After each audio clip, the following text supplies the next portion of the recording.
कि जुबां पे राधा राधा राधा नाम हो जाए, कि जुबां पे राधा राधा राधा नाम हो जाए, कि किशोरी कुछ ऐसा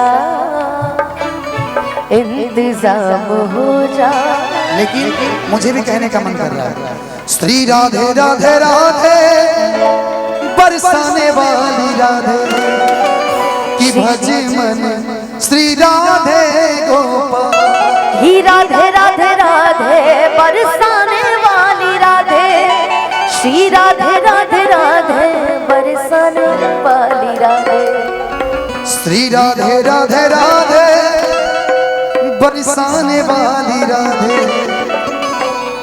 लेकिन भजन का दौर है, अब हम लोग चलते सीधा देवघर में कि रोड में कांवरियन के भीड़ लगल बा।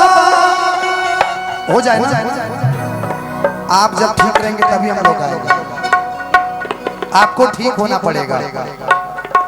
कौन चलावते जपिया ड्राइवर हो। देवघर जाना है, बाबा नगर या दूर है लेकिन जाना। मुझे पीने का शौक नहीं, पीता हूँ कम भुलाने को, बीती यादें मिटाने को, उस विष को बचाने को। कौन सा विष जो भोलेनाथ पिए थे? कि पिया ड्राइवर हो तो धक्का धक्का दे, पिया ड्राइवर हो धक्का धक्का दे। अरे रोड में कांवरियन के भीड़ लगल बा, में चला गाते पिया ड्राइवर हो। रोड में कांवरियन के भीड़ लगल बा, में चला गाते पिया ड्राइवर हो। कि पिया ड्राइवर हो धक्का धक्का दे, पिया ड्राइवर हो धक्का धक्का दे।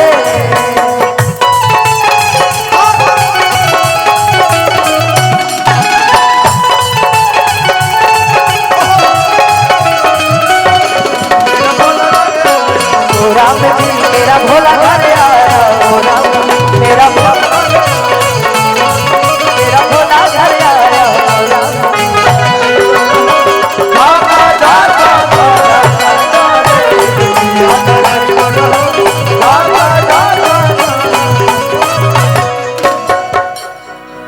अनुपमा जी, एक मैं बहुत पहले गाना गाना चाहता था लेकिन डर से नहीं गाया, डर से इसलिए नहीं गाया।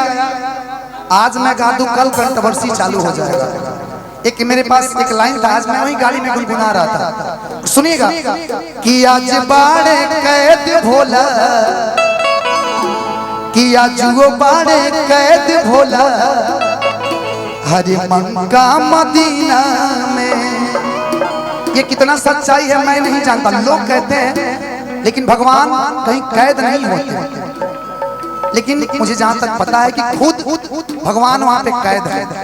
कि आज बाड़े कैद भोला हरे मक्का मदीना में, कि दुनिया के दर्द लेके जियता रे सीना में। कि आज बाड़े कैद भोला हरे मक्का मदीना में। कि पिया ड्राइवर हो, पिया ड्राइवर हो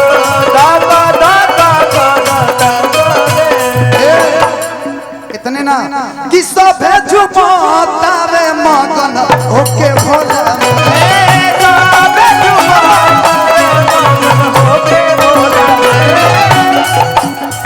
बाड़ा दम बाटे राजा भागिया के गोला।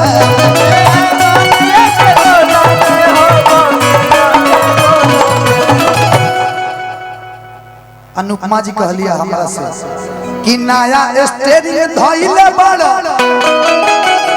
कमे बनवले जपिया ड्राइवर हो।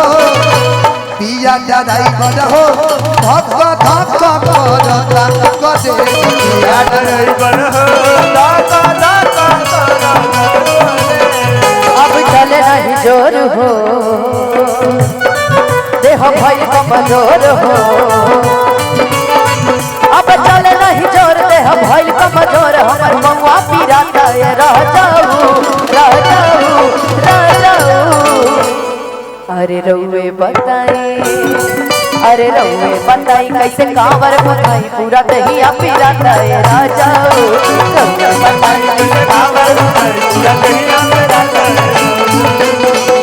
कि पिया ड्राइवर हो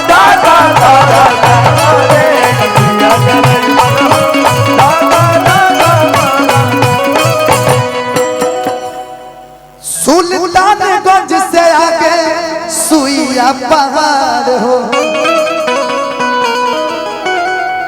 सुल्तानगंज से सुइया पहाड़ की दूरी कितनी है 100 किलोमीटर ना कि सुल्तानगंज से आगे सुइया पहाड़ हो गड़िया के तेज जाने करिहरा फतार हो कि सुल्तानगंज से आगे सुइया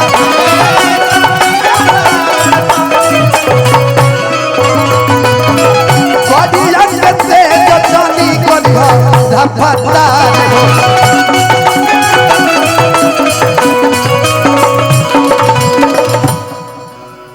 कि नया स्टेरिंग धइले बड़ो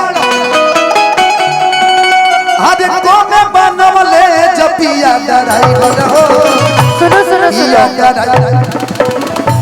कि नया स्टेरिंग धइले बड़ो अरे कोमे बतो हर ये जपिया ड्राइवर हो पिया ड्राइवर हो धाका धाका करता करे ड्राइवर हो धाका धाका करता करे पिया ड्राइवर हो धाका धाका करता करे पिया ड्राइवर हो धाका